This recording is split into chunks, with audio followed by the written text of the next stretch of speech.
এই মুহূৰ্তত জনাই আছো এটা গুৰুত্বপূৰ্ণ খবৰ USTMক লৈ পুনৰ প্ৰতিক্ৰিয়া মুখ্যমন্ত্ৰীৰ USTMৰ অন্যতম সঞ্চালক আসমা বেগম সম্পৰ্কত প্ৰতিক্ৰিয়া দিল্লী আৰক্ষীয়ে গ্ৰেপ্তাৰ কৰিছে আসমা বেগমক জাল আৰু প্ৰবঞ্চনাৰ থলি হৈছে USTM মহবুবুল হকৰ বিৰুদ্ধে OBC সাৰ্টিফিকেট নকলৰ অভিযোগ আছে মেডিকেল নামভৰ্তিৰ নামতো জালিয়াতি কৰে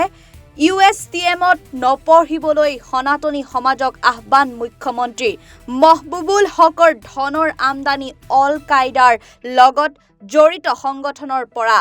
পুনৰবাৰ জনাইছো USTMক লৈ পুনৰ প্ৰতিক্ৰিয়া মুখ্যমন্ত্ৰীৰ USTMৰ অন্যতম সঞ্চালক আসমা বেগম সম্পৰ্কত প্ৰতিক্ৰিয়া দিল্লী আৰক্ষীয়ে গ্ৰেপ্তাৰ কৰিছে আসমা বেগমক জাল আৰু প্ৰবঞ্চনাৰ থলি হৈছে USTM মহবুবুল হকৰ বিৰুদ্ধে OBC সাৰ্টিফিকেট নকলৰ অভিযোগ আছে মেডিকেল নামভৰ্তিৰ নামতো জালিয়াতি কৰে USTMত নপঢ়িবলৈ সনাতনী সমাজক আহ্বান মুখ্যমন্ত্ৰীৰ মহবুবুল হকৰ ধনৰ আমদানি অল কায়দাৰ লগত জড়িত সংগঠনৰ পৰা অসমৰ ৰাইজক কৈ আছো USTMটো হৈছে জাল আৰু প্ৰবঞ্চনাৰ এটা থলি যেতিয়া বিতৰ্ক হৈছিলে তেওঁ কি কৈছিলে যে যিটো তেওঁৰ টম আছে বোলে লাগিলে মই টমটো ভাঙি দিম আজিলৈকে ভাঙিলে জানো গতিকে অসমত যিসকল ব্যক্তিয়ে USTMক ছাপোৰ্ট কৰে তেওঁলোকে এটা কথা বুজিব যে এই ব্যক্তিজনৰ ওপৰত OBC সাৰ্টিফিকেট নকল কৰি লোৱাৰ অভিযোগ আছে দ্বিতীয়তে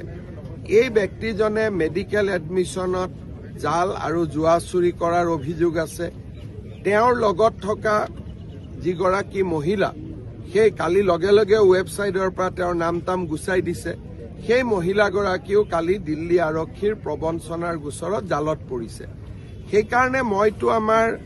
অসমৰ সনাতনী সমাজক আহ্বান জনাম যে আপোনালোকে USTMত নপঢ়িব কেতিয়াবা গোটেই ৩-৪ বছৰৰ পঢ়া সাৰ্টিফিকেট একেলগে কেতিয়াবা নোহোৱা হৈ যাব তাৰ সম্পূৰ্ণ তথ্য আমাৰ লগত আছে